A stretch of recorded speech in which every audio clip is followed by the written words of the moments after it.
हमें क्वाड्रिलेटरल दिया है, तो ये एंगल जो है, तो ये एंगल हमें y दिया है, ये एंगल हमें x दिया है, और हमें क्या इन्फॉर्मेशन दिया है, x and y are complementary. तो इसका मतलब क्या है, अगर angle y and angle x को अगर हम ऐड करेंगे तो ये हमें 90 डिग्री दे देगा वैल्यू। तो यानी कि, और दूसरा अगर क्वाड्रिलेटरल की बात करें, तो अगर हम क्वाड्रिलेटरल के सारे एंगल को जोड़ते हैं, दूसरा एंगल हमें क्या दिया है, 1:2 के रेशो में, यानी एक एंगल ए रहेगा तो दूसरा एंगल 2a रहेगा।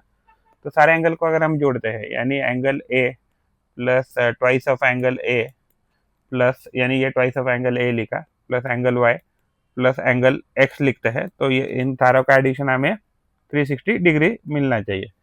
तो इसमें से ये तो ऑलरेडी 90 है, तो ये क्या हो जाएगा, तो ये एंगल, ये इसका टोटल हो जाएगा 3 angle A plus 90 equal to 360 degree होना चाहिए। अगर हम यहाँ -90 करें और यहाँ भी -90 करें, तो ये क्या होना चाहिए, तो ये 270 होना चाहिए। 90 से ये 90 कट जाएगा और ये हो जाएगा 3 एंगल ए इक्वल टू 270। अगर हम यहाँ 3 से डिवाइड करें, यहाँ भी 3 से डिवाइड करें, 3 से 3 कट जाएगा, एंगल ए हो जाएगा।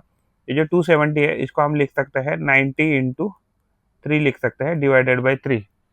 तो ये 3 से ये 3 कट जाएगा, तो ये एंगल ए कितना आना चाहिए, तो एंगल ए हमें 90 आना चाहिए। तो अगर ये एंगल मान लीजिए 90 है, तो जो 2a एंगल है, तो 2 एंगल को क्या लिख सकते हैं, 2 इंटू 90 इक्वल टू, ये एंगल कितना आना चाहिए, तो 180 होना चाहिए। तो यानी कि एक एंगल क्या है, तो ये 180 होना चाहिए as per the given information. तो जो हमें पूछा था, तो इसका आंसर ये आ जाएगा।